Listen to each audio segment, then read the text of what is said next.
사도행전 7장의 내용은 산헤드린 공회 앞에서 신문을 받았던 스데반이 마지막 최후 자기 변론을 할 수 있는 기회를 얻어서 그때 하나님 말씀을 전했던 내용이 그대로 사도행전 7장에 기록되어 있습니다.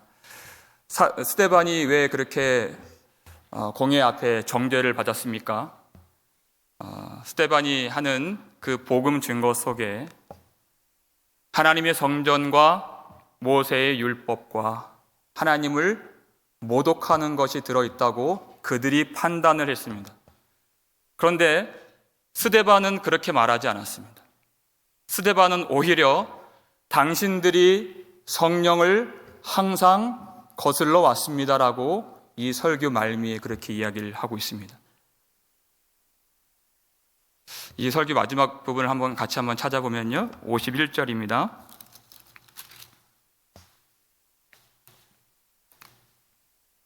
51절 함께 읽겠습니다. 목이 곧고 마음과 귀에 할례를 받지 못한 사람들아, 너희도 너희 조상과 같이 항상 성령을 거스르는도다 그랬습니다. 항상 성령을 거스르는 그 사람들, 이 설교 이후에 보통은 사람들이 설교를 들으면 목사님 은혜 받았습니다라고 인사를 하지만 스데반은 이 설교 이후에 그를 향하여서 이해를 가는 사람들에 의해서 돌에 맞아 죽게 되는 최후를 그가 맞이하게 됩니다. 우리는 이 땅에서 정형화된 그런 설교를 많이 듣고 생활하고 있어서 자칫 이렇게 설교하는 것을 들으면 참 당혹감을 느끼고 마치 찬물을 끼얹는 듯이 그런 느낌을 받을 수가 있습니다. 설교 내용이 당신들은 하나님을 항상 거역해 왔고 하나님의 아들 예수를 죽였고 천사가 전하여 준 율법도 지키지 아니하였도다. 이게 설교 끝이에요. 어떤 마무리가 되지 않는 것처럼 느껴지고 우리에게는 매듭이 져지지 않는 것처럼 느껴지는 설교입니다. 마치 이 시대에 그와 같이 설교를 하는 그런 설교를 듣는다면 설교를 가르쳐오는 설교학자들도 신학교 교수들도 아마 박한 점수를 주지 않을까 하는 그런 설교 같습니다.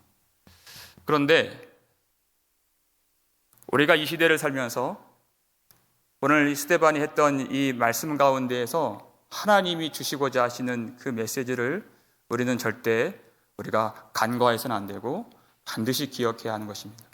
하나님의 말씀은 모든 만물과 모든 감추어져 있는 것들을 다 드러내는 역할을 하는 것이 첫 번째 목적인 것입니다. 하나님 말씀을 비유할 때 칼로 비유할 때가 많았죠. 하나님의 말씀은 살아있고 활력 있어 좌우에 날선 어떤 검보다도 예리하여 그랬습니다. 혼과 영과 및 관절과 골수를 찔러 쪼개기까지 하며 마음과 생각을 판단하나니 그랬습니다. 그저 사람들은 외모를 보지만 하나님 말씀이 들어오면 감출 수 없고 어떤 것도 다 드러내는, 어떨 때는 우리가 말씀을 들을 때 하나님 앞에서 내가 발가 벗겨진 듯이 그런 느낌을 받을 때가 있죠. 하나님 말씀이 하는 일입니다. 방금 우리가 암송했던 그 히브리서 4장 12절 바로 다음 절 말씀이 그렇습니다. 4장 13절 말씀 함께 읽겠습니다. 지으신 것이 하나도 그 앞에 나타나지 않음이 없고 우리의 결산을 받으실 이의 눈앞에 만물이 벌거벗은 것 같이 드러나느니라 그랬습니다. 참 우리에게는 당혹감을 주는 설교일 수 있지만 그렇게 뚝 잘려진 것처럼 스데반이 말씀을 전했을 때 이 시대에 필요한 말씀, 우리는 어느 순간 설교자들이 다 드러내기도 전에 하나님이 다 그렇게 발가 벗겨진 그 영혼을 고치시고 수술하시기도 전에 이미 설교자가 앞서서 봉하고 매듭짓고 싸매어주는 그것은 하나님 앞에 직무유기이고 직권남용이라 할 수 있습니다. 저 같은 설교자가 항상 짓는 죄가 그와 같은 죄입니다. 하나님보다 앞서 있는 것입니다. 하나님이 고치시지도 않았는데, 드러나지도 않았는데, 여러분, 하나님의 말씀은 먼저 우리의 모든 심령, 우리의 영과 혼에 무엇이 있는가, 얼마나 그 세상 것들로 오염되어 있고 더럽혀져 있는가를 다 드러내는 것입니다. 그리고 그 이후의 일은 사람이 하는 일이 아니라 하나님이 하시는 일입니다. 그 이후의 그 적용은 성령께서 하시는 일이라는 것입니다. 그래서 하나님이 택정하신 백성들에게는 그 가운데서 가슴을 치며 하나님께 돌아오게 역사하시고, 그렇지 않은 자들에게는 그 마음을 더 단단하게 그렇게 완강한 마음이 되어지는 그것도 하나님이 하시는 일입니다. 그래서 하나님의 백성들에게는 하나님이 구원을 주시고, 그렇지 않은 자들에게는 심판을 행하시는 그 구주 예수 그리스도의 일, 산자와 죽은 자를 심판하러 다시 오시는 예수님의 일을 미리 예비하는 그 사역을 교회에 위임하신 것입니다. 이게 바로 복음을 증거하는 일의 내용인 것입니다. 그 일을 위해서 우리를 이 땅에 보내신 것입니다. 그리고 이 땅에서 우리는 나그네와 같이 사는 그 처지 가운데 우리가 인생을 살아가는 것입니다. 오늘 본문이 그와 같습니다.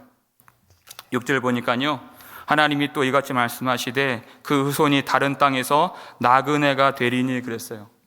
하나님이 아브라함을 그 먼 곳, 그 메소포타미아, 갈대아, 우르 지역에서 약속의 땅으로 인도하여 주셨는데, 그 먼 길, 하나님의 영광 하나 보고 그렇게 먼 길 달려왔습니다. 근데 그 땅에서 그가 발붙일 땅조차 얻지 못했다고 5절에 나와 있죠. 그 약속의 땅에서 그는 얻지 못했습니다. 그런데 그는 약속을 받았습니다. 근데 그 약속의 내용 중에 하나가 무엇이냐면, 그의 후손이 애굽에서 400년 동안 나그네가 된다는 약속인 것입니다. 그리고 거기서 그 땅 사람들이 그 후손을 종으로 삼아 400년 동안 괴롭게 하리라 그랬습니다. 나그네와 같이 이 땅 사는 것. 여러분, 애굽은 어떤 땅입니까? 애굽은 물질이 풍요롭고 먹을 것이 풍성하고 말과 병거가 많이 있는 그런 땅이죠. 그래서 애굽 사람들에게 애굽이란 천국과 같은 곳입니다. 그런데 그의 정체성이 하나님의 백성이라면 그 땅은 아주 괴로운 땅이 됩니다. 그 풍성한 땅인데 똑같지 않습니다. 그 정체성이 어디에 있는가? 애굽에 있는 사람들에게는 참 적합한 땅이고 풍요로운 그런 모든 유익을 제공해주는 땅이지만, 하나님의 자손들에게는, 약속의 후손들에게는 그 땅 만만치 않습니다. 아주 괴로운 땅이고 많은 고통이 따르는 땅이라고 주님이 말씀하셨습니다. 실제로 이스라엘 백성들이 그 땅에서 중한 노동을 부여받았고 엄한 통치로 다스림을 받았고 그들이 참 고생 많이 했다는 이야기들을 우리가 발견할 수가 있습니다. 하나님의 구원을 받는 백성들이 애국과 같은 이 땅에서 사는 이유가 무엇인가? 우리 항상 질문하는 것이 그렇습니다. 하나님의 약속을 받은 이 백성들이 이 땅에서 왜 그렇게 고통을 받아야 하는가? 어떨 때는 머리로는 이해할 수 있지만 실제 그 암담한 상황에 빠질 때에는 참 이해가 되질 않는 그런 일들이 많습니다. 우리 명절에 친척들을 만나거나 친구들을 만나서 이제 그 사람들을 만나서 나 혼자 예수를 믿으니까 기도하고 마음에 준비하고 이번에는 꼭 가서 복음을 전해야 되겠다, 그렇게 마음 먹은 적이 있죠. 그리고 복음을 한참 전하면 뭔가 이렇게 마음속에 좀 이렇게 찜찜한 그런 일들이 있습니다. 왜냐하면 그들이 내색은 안 하지만 그 역력한 표정 가운데 너나 복 좀 많이 받아야 되겠다, 그런 거 느낄 때가 있어요. 왜냐하면 그도 그럴 것이, 그들은 정말 잘 사는데 이 땅에서 나만 그렇게 초라하고 일이 잘 되지 않고 나는 맨날 꾸어러 다니고 이렇게 빌리고 어려움 처하고 복음 전하고 또 나서 나 힘들다 말해야 되는 그런 처지에 있기 때문에 참 복음 전하기가 어려울 때 있습니다. 각자의 형편은 다 다를 수 있지만 우리가 당하는 영적인 그 공격들은 이 세상에서 동일한 것이기 때문에 신자라면 우리가 다 느끼는 바 있는 것입니다. 하나님 백성들이 왜 이 땅에서 그렇게 나그네와 같이 400년 동안이나 그 고통을 당해야 되는가? 그것이 어떨 때는 참 낙심이 되고 절망이 되고 두렵고 혼란스럽고 또 실망하게 되는, 과연 하나님의 약속이란 무엇인가를 생각하지 않을 수 없는 그런 일이 있는데요. 과연 하나님이 주신 그 약속의 나라가 무엇인가를 우리는 항상 잊지 말고 붙들어야 하는 것입니다. 예수님께서 빌라도에게 신문을 받으실 때 내가 유대인의 왕이냐? 그가 물었습니다.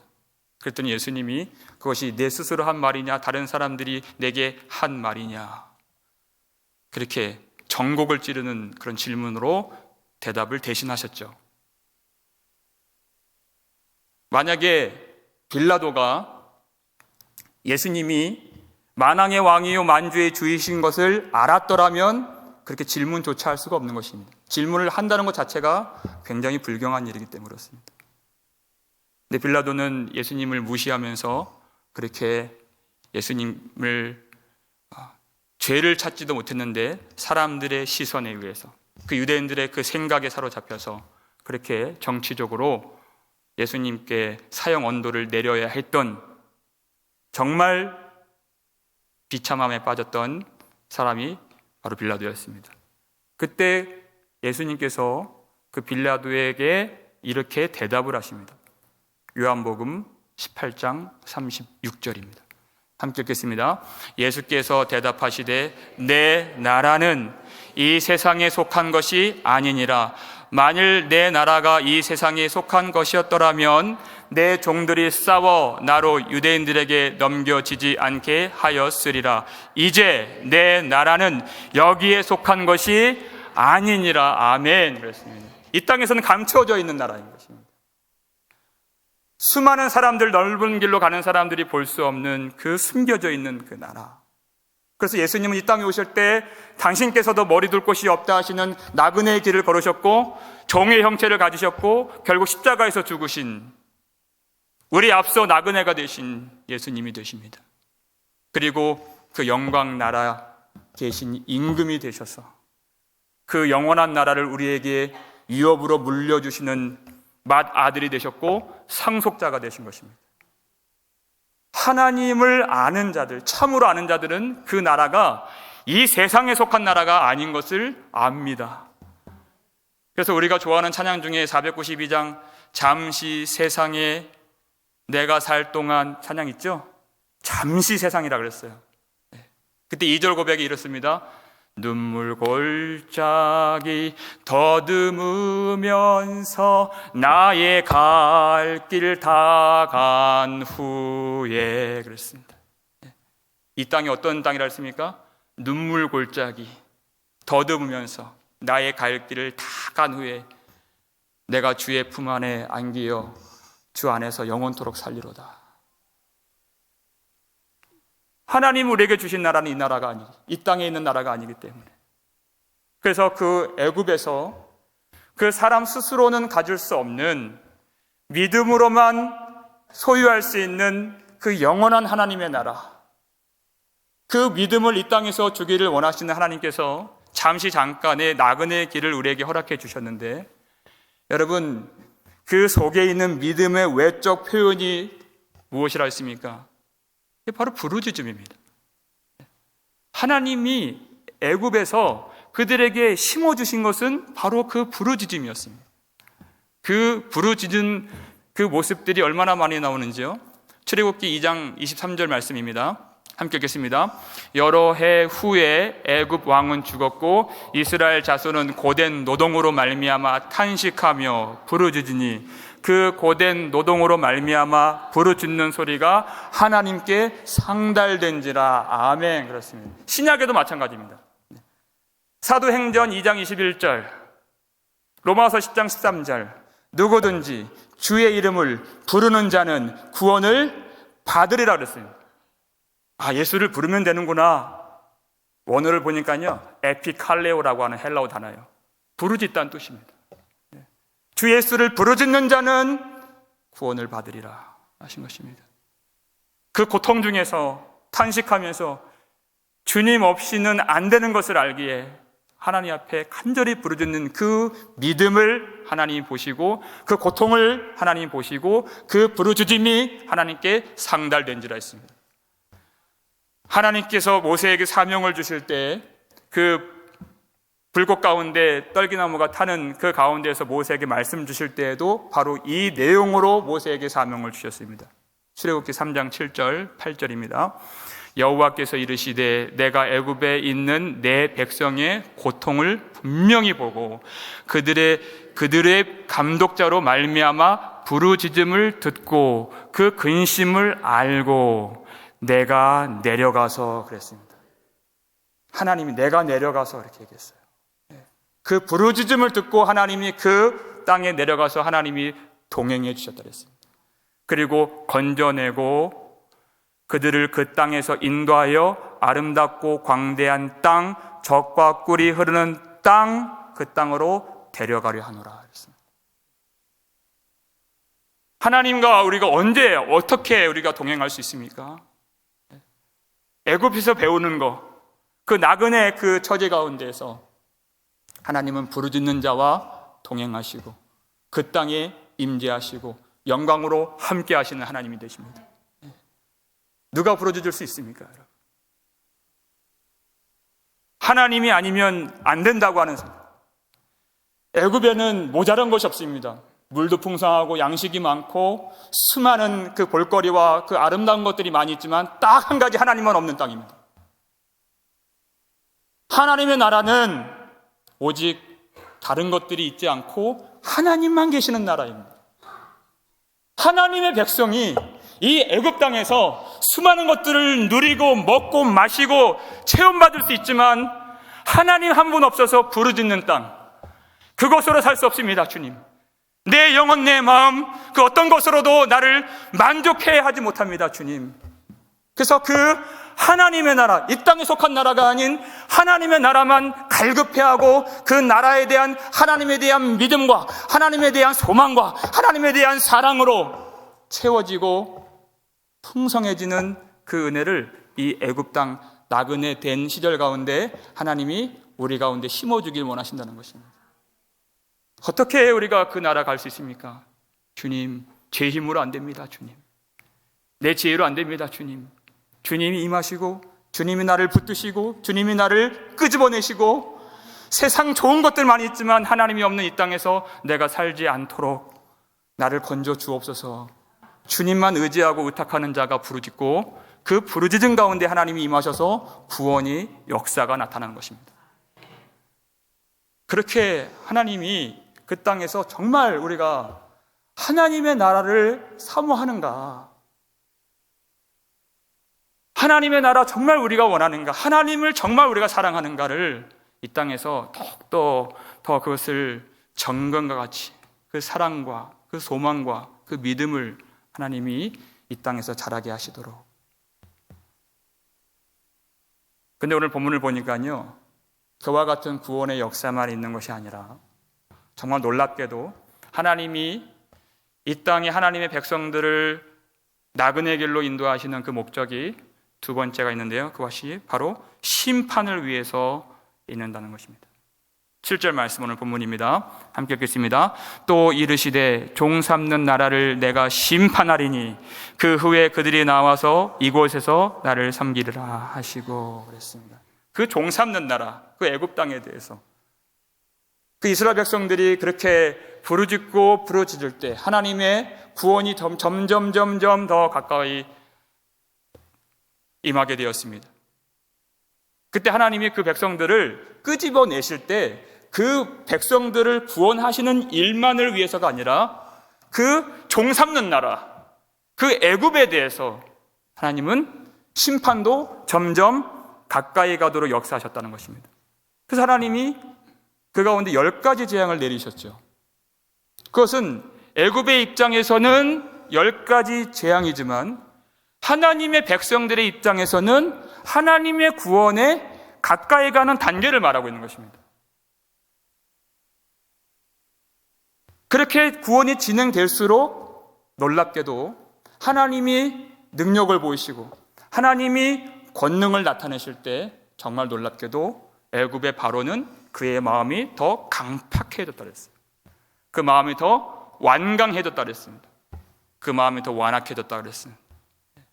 하나님의 백성들이 더 구원에 점진적으로 다가갈수록 이 세상은 더 하나님의 진노가 쌓이고 심판이 쌓이고 그 마음을 강팍하게 하더라는 것입니다. 그때 그 마지막 10번째 재앙이 끝나서 하나님이 애굽에서 그 백성들을 이끌어내실 때 정말 그 전에도 본 적이 없는 그 홍해를 가르시는 놀라운 역사가 이루어졌죠. 근데 애굽 사람들이 그 놀라운 하나님의 위엄과 권세 앞에서 엎드리질 않고 어떻게 했습니까? 바로가 그 병거를 데리고 그 갈라진 홍해 안으로 들어갔다는 것이에요. 얼마나 마음이 완악해졌는가? 출애굽기 14장 8절입니다. 함께 읽겠습니다. 여호와께서 애굽 왕 바로의 마음을 완악하게 하셨으므로 그가 이스라엘 자손의 뒤를 따르니 이스라엘 자손이 담대히 나갔습니다. 첫 번째 놀라운 사실이 뭐냐면 그 완강해진 마음, 완악해진 마음이 바로 하나님이 그렇게 만드신 마음이다. 그 세상에 대해서 하나님의 말씀에 복종하지 않는 이 세상에 대해서 하나님의 백성들이 구원을 볼수록 구원이 이루어질수록 그리고 그 백성들은 그리고 그 이방의 그 세상 사람들은 그 마음이 점점 강팍해지도록 한다.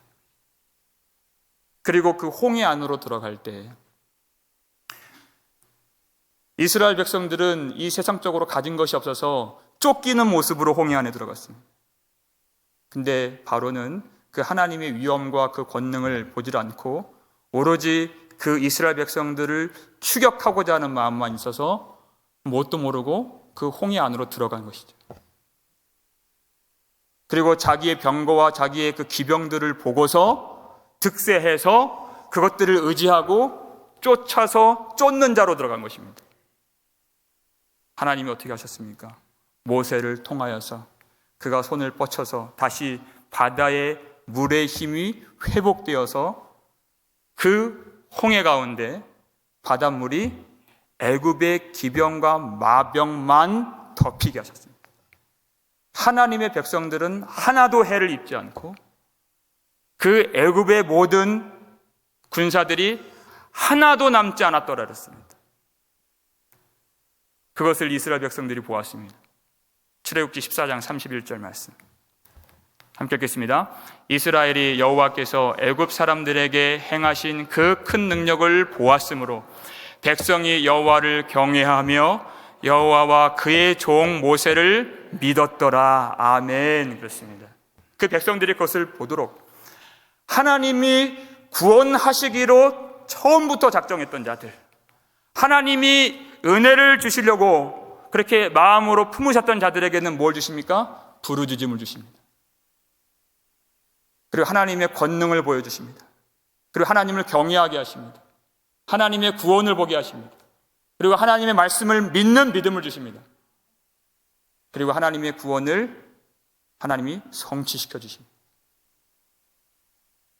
그런데 그 일만 하시는 것이 아니라 하나님의 말씀에 복종하지 않는 자들에게는 하나님이 굳은 마음을 주신다는 것이에요.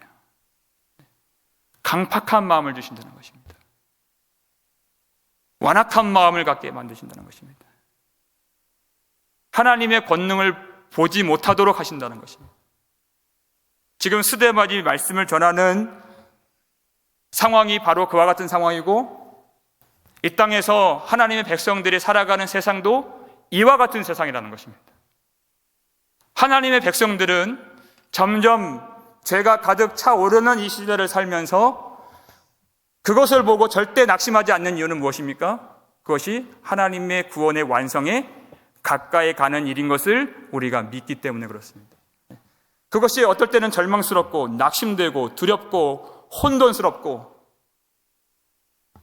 어려울 때가 있지만, 그런데 그렇게 하나님이 하나님의 백성들에게는 부르짖음을 차오르게 하시고 하나님의 말씀을 믿도록 하시고, 그렇게 죄가 관영한 이 세상은 끝까지 돌이키지 않는다면, 끝까지 말씀에 복종하지 않는다면 그 심판이 임하도록 하시는 하나님이신 줄 알기 때문에 하나님의 백성들이 이 땅 나그네의 길을 걸어가면서 참 어렵고 힘들고 핍절하고 많은 공격을 당하고 잘 일이 수월하게 해결되지 않는 그런 일들이 빈번하게 일어나도 그것으로 우리가 절대 낙심하지 않습니다. 그래서 베드로 사도는 베드로전서 4장 12절, 13절, 14절에서 이렇게 얘기합니다. 함께 읽겠습니다. 사랑하는 자들아, 너희를 연단하려고 오는 불시험을 이상한 일 당하는 것 같이 이상히 여기지 말고 오히려 너희가 그리스도의 고난에 참여하는 것으로 즐거워하라. 이는 그의 영광을 나타내실 때 너희로 즐거워하고 기뻐하게 하려 함이라. 너희가 그리스도의 이름으로 치욕을 당하면 복 있는 자로다. 영광의 영 곧 하나님의 영이 너희 위에 계심이라. 아멘. 그렇습니다. 사도 베드로가 사랑하는 자들아 이렇게 얘기를 했어요. 너희에게 오는 불시험을 이상한 일 당하는 것처럼 이상히 여기지 말라 그랬어요. 왜냐하면 그것이 12절 보세요. 너희를 연단하려고 오는 불시험이라고 그랬습니다. 여러분, 연단이라는 말 속에 어떤 내용이 내포되어 있습니까? 우리를 세상에서 끄집어내셔서 하나님의 구원의 영광을 보게 하시는 하나님의 그 은혜가 우리에게 임할 때 원래는 우리가 똑같이 홍해에서 수장되어야 했던 세상 그 자체였다는 이야기인 것입니다.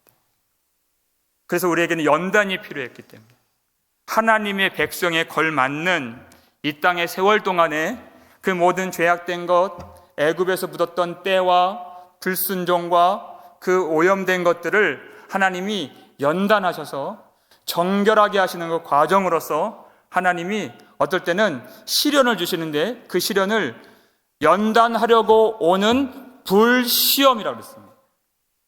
여러분, 왜 불시험이라고 그랬을까요? 사도 베드로가 나중에 하나님의 구원과 심판이 임하는 날에 그 심판을 이전처럼 물로 심판하셨던 그것처럼 물로 하질 않고 이제는 불로 심판한다고 그가 하나님 말씀을 받았습니다. 그래서 모든 세상의 그 물질이 불에 풀어지고 녹아지고 살라지는 하나님의 것이 아닌 모든 것들이 불심판을 받는 그 심판의 날이, 그리고 성도들에게는 구원의 날이 임하게 되는데, 그런데 하나님의 백성들은 그 심판을 당하지 않도록 하는, 세상에서는 심판을 받지만 불로 심판을 받는데 그것이 하나님의 백성들에게는 불 같은 시험으로 적용된다는 것이에요. 마치 홍해에서 똑같은 홍해 물이지만 그 하나님의 백성들에게는 그 홍해 물을 통하여서 정결함을 받고 구원을 받았지만, 똑같은 홍해 물로서 애굽의 모든 기병과 모든 병거와 모든 군사들이 하나도 남지 않고 다 하나님이 물로 덮이게 하셨던 것처럼, 이제는 종국에 믿음의 결말을 하나님 보여주실 때에는 불로 심판이 임하는데, 그때 하나님의 백성들은 심판에 이르지 않도록 정결하게 하나님의 거룩한 신부로 빚어지고 세워지고 구원받을 수 있도록 그 동안에 정결케 해주시는, 연단하려고 오는 불시험을 받는다는 것입니다. 그렇기 때문에 이상한 일이 아닙니다, 여러분. 정말 그래요. 최근에 어떤 어려움을 당하고 교통사고도 나고 그 병이 도지고 어떤 분들은 이유 없는 어떤 그런 고통에 빠져서 어려움에 처한 분들을 요즘 많이 발견하게 되어서 어떨 때는 만나서도 얘기하고 어떨 때는 전화로 얘기합니다. 그런데 너무 놀라운, 참 얼마나 많이 아프실까, 얼마나 낙심되셨을까, 얼마나 힘드실까 하고 노심초사해서 걱정되어서 전화를 했는데 그분이 대뜸 하시는 말씀이 자기 힘들다는 말이 전혀 없어요. 한 분도 그런 말씀이 없었어요. 하나님께 너무 감사합니다. 정말 그래요. 하나님의 사랑이 놀랍습니다. 그래요. 어떻게 아프신지를 아는데, 어떻게 쓰러지신지를 아는데 하나님의 은혜가 너무 놀랍습니다. 목사님, 저 교회 가서 정말 간증할 게 많습니다. 하나님께 너무 감사합니다. 이 시기를 주셔서 하나님께 너무 감사합니다. 이 말씀을 그대로 믿고 그대로 경험하신 분들의 고백이라는 것입니다. 하나님의 백성들은 이 나그네 땅 살아갈 때 그것으로 우리가 엎어지지 않는다는 것입니다. 그걸로 우리가 망하지 않는다는 것입니다. 그 연단하려고 오는 불시험이 우리를 얼마나 정결하게 하고 얼마나 하나님을 의지하게 하고 세상에서 누구도 가르쳐주지 않았던, 학습으로 교육으로 훈련으로 되지 않았던 그 부르짖음을 하나님 만들어주시고 하나님을 찾게 하시고 하나님 앞에 가슴을 치게 하시고 십자가의 은혜와 사랑이 무엇인지를 깨닫게 해주시는 그 시간이 하나님 앞에 너무 감사합니다. 우리 마지막으로 이 말씀 사도 베드로가 계속 그 이야기를 진행하면서 4장 마지막 3절입니다. 4장 17, 18, 19절 이렇게 나와 있습니다. 함께 읽겠습니다.